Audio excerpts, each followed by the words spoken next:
Bitter criticism. Here we go. Let's read Al Jazeera, I guess. Let's read Al Jazeera.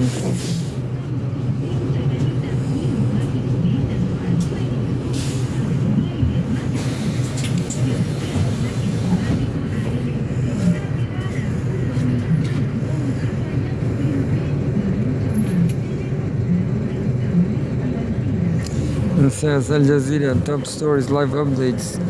Israel's Lebanon attacks threatens US-Iran ceasefire as negotiations near. Live updates.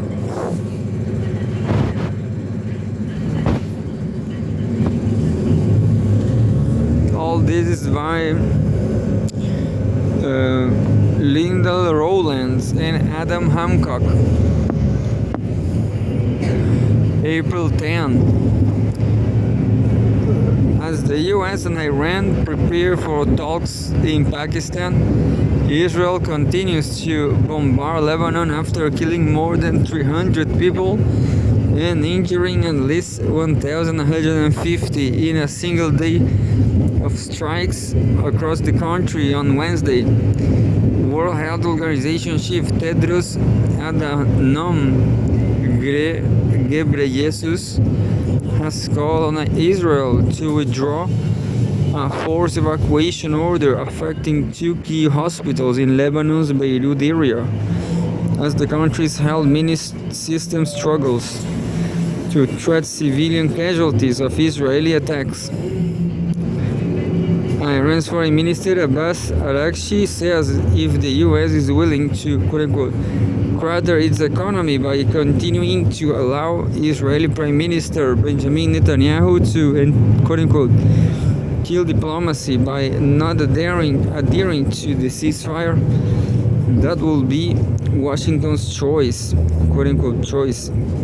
Adding, quote-unquote, we think that will be dumb, but are prepared for it.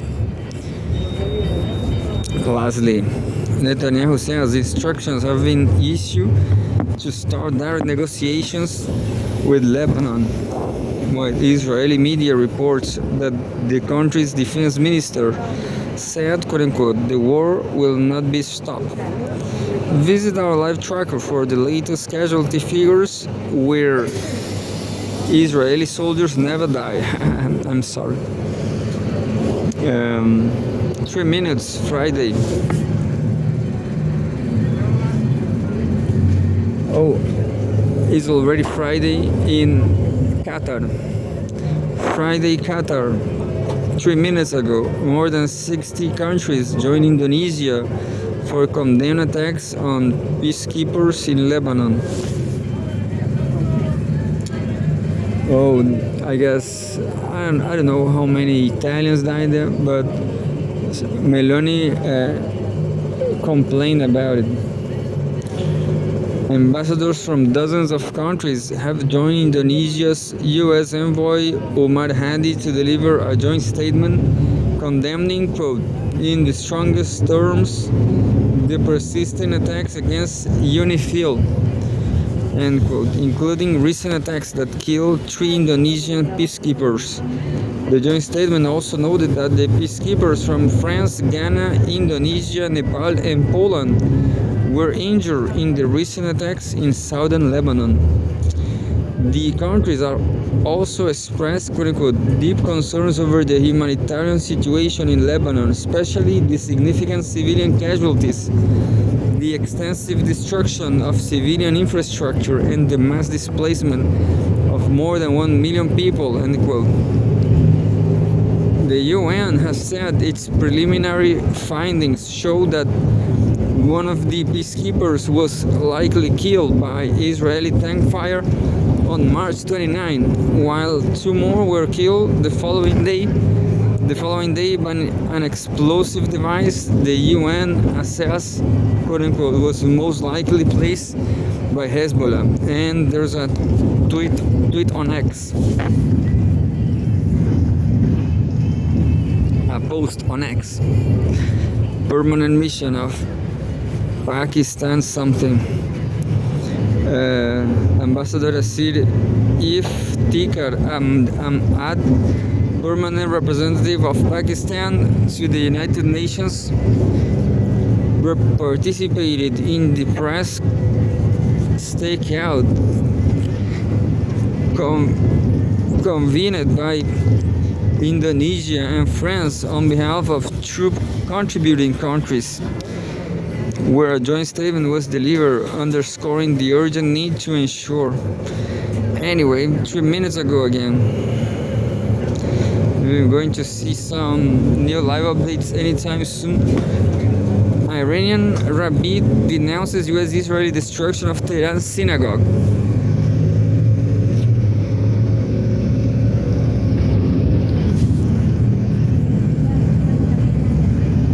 That was Arturo Prat over there, the statue. Iranian rabbi denounces U.S.-Israeli destruction of Tehran synagogue. A rabbi in Iran has denounced Israel after U.S.-Israeli strikes destroyed a historical synagogue in Tehran on Thursday during the Holy Week of Passover, quote unquote. The Israeli regime's claim about defending Jews is nothing more than a shameful lie, end quote. Rabbi Yones Hamami Lalesar said. Iran has the second largest Jewish population in the Middle East after Israel. Watch below. By this time, I'm not sure if this is Twitter or what the hell is this. AJ Plus follow. Maybe it's Twitter. Well, who knows? X. Yeah, this is X. And says, quote, the Israeli regime's claim about defending Jews is nothing more than a shameful lie. This rabbi in Iran spoke out after U.S.-Israeli strikes destroyed a historical synagogue in Tehran. 29 minutes ago.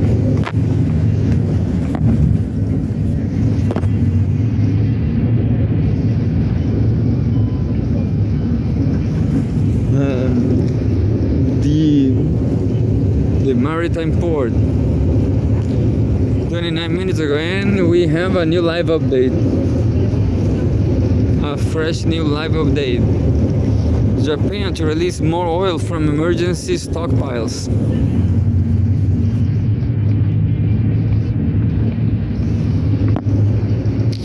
Japanese Prime Minister Tsunae Takaishi has announced that 20 days worth of oil reserves will be released from early May onwards. Japan is dependent on the Middle East for 95% of its oil supply. The East Asian nation began releasing oil from its stockpiles in mid-March.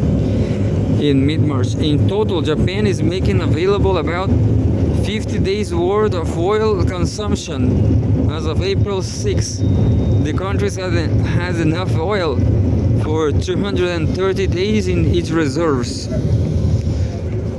And there's a picture from Japanese oil station. And the picture shows a signboards display fuel prices outside petrol stations in Tokyo. And let's read the new live update.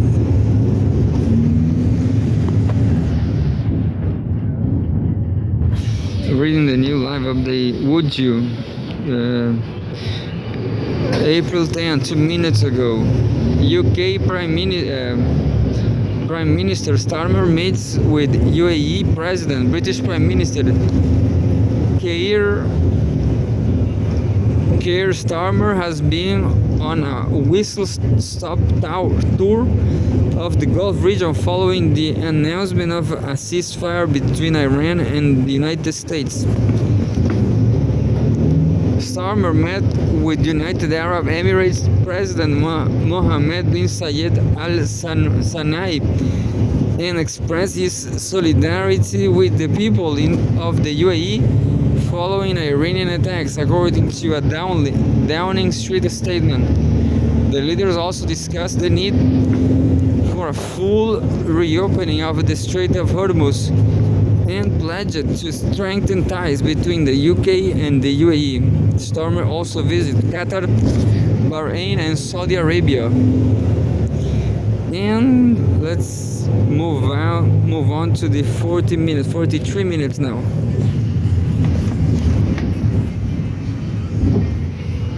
And says, 43 minutes ago, HRW says Israel, quote-unquote, systematically destroyed bridges crossing Lebanon's Litani River.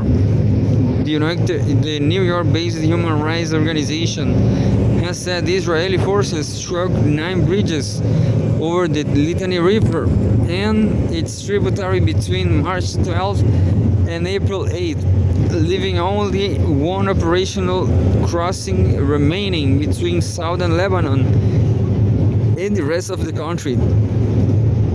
Quote, between March 12 and April 8, Israeli forces systematically destroyed or severely damaged all main bridges connecting areas south of the Litani River to the rest of the country, end quote.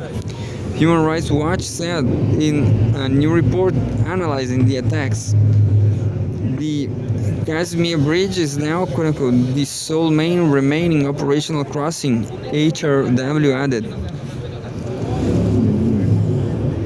Oh, look at this bicycle people. Bicycle people, the sudden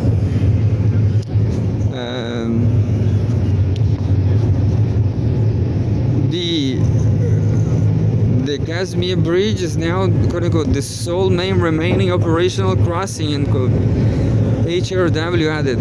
It said it had, quote-unquote, analyzed the videos posted online showing the moment 3 of the bridges were struck, as well as photographs and videos of the aftermath from the strikes on the 9 bridges and the road leading to Al-Kardali Bridge, end quote. Israeli officials have long threatened to invade Lebanon up to the Litani River, with far-right Israeli Minister Bezalel Smotrich describing the vital river in Lebanon as the, quote-unquote, the new Israeli border. And there's a photograph, a picture showing damage at the site of an Israeli strike targeting the Kashmir Bridge near Kiryat Tyre, southern Lebanon. A lot of destruction. And 1 hour ago,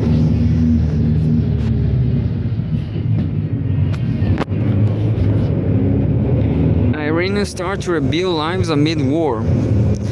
This Iranian woman's home was bombed by U.S.-Israeli strikes.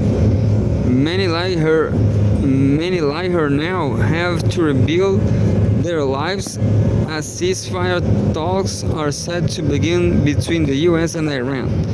Watch below. AJ Plus. And there's a Twitter over there.